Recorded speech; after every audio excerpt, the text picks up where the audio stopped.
Assalamualaikum warahmatullahi wabarakatuh. Waalaikumsalam warahmatullahi wabarakatuh. Perkenalkan, nama saya Nunung Nurhayati SPD. Saya mahasiswa PPG Angkatan 1 tahun 2022 dari LPTK Universitas PGRI Semarang. Di sini saya akan mewawancarai teman sejawat tentang penentuan solusi yang terbaik dalam permasalahan yang saya ambil. Beliau adalah Bu Windy. Bu Windy, ada beberapa pertanyaan yang ingin saya tanyakan, Bu. Yang pertama, dalam pembelajaran tema 1, subtema 1 pada kelas 6, saya akan menggunakan model pembelajaran picture and picture. Nah, apa yang Ibu ketahui tentang model pembelajaran tersebut? Model pembelajaran picture and picture menurut saya adalah model pembelajaran yang mengandalkan gambar yang menjadi faktor utama dalam proses pembelajaran.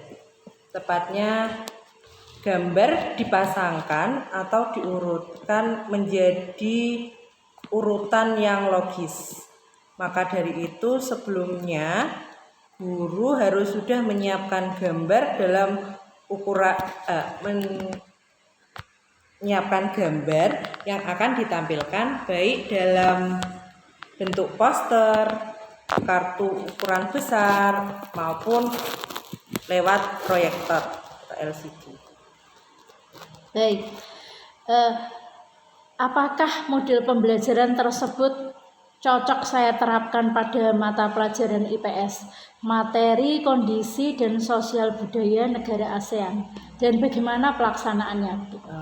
Cocok, bisa Bu digunakan.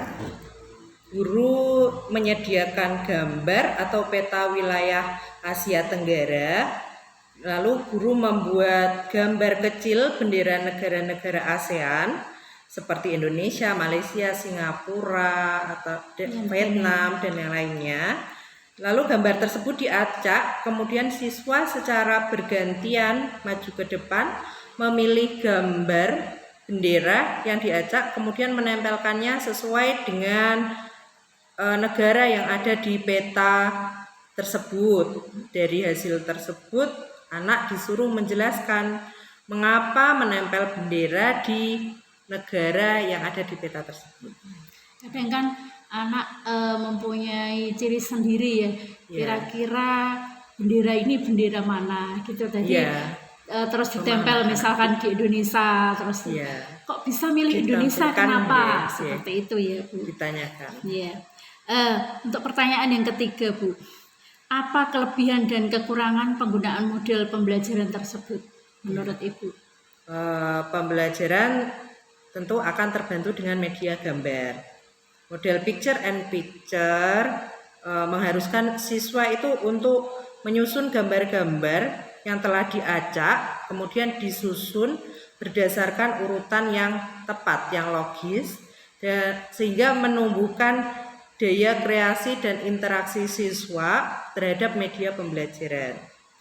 Selain itu juga model picture and picture selain mempunyai kelebihan juga mempunyai kekurangannya. Ya diantaranya memang memakan banyak waktu, lalu membuat beberapa siswa pasif, lalu munculnya khawatir. Kita sebagai guru khawatir nanti anak akan kacau untuk mengurutkannya di kelas. Biaya juga mungkin. Biaya juga. Untuk membuat gambar-gambar tersebut ya. Terima kasih.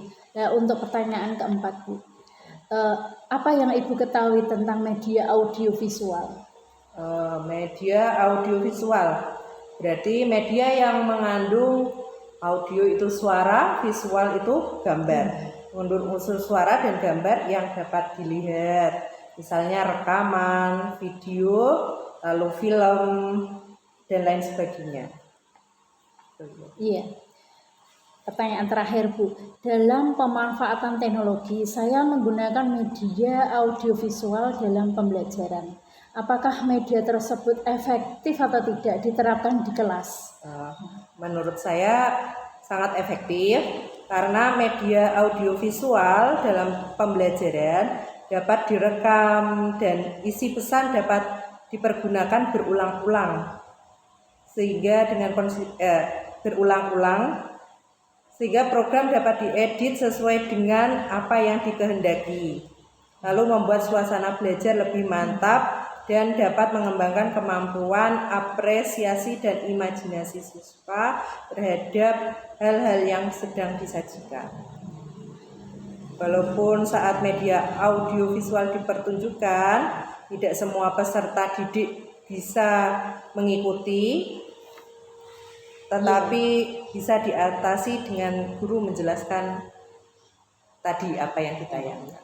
Berarti kan walaupun ada kelemahannya tapi bisa diatasi. Iya. Ya, seperti itu. Iya, terima kasih Bu Windy atas pencerahannya. Terima kasih sudah meluangkan waktu untuk wawancara ini. Iya. Nah, demikian wawancara saya dengan Bu Windy, teman sejawat. Semoga bermanfaat untuk saya pribadi dan untuk teman-teman PPG yang lain. Akhirnya, wassalamualaikum warahmatullahi wabarakatuh.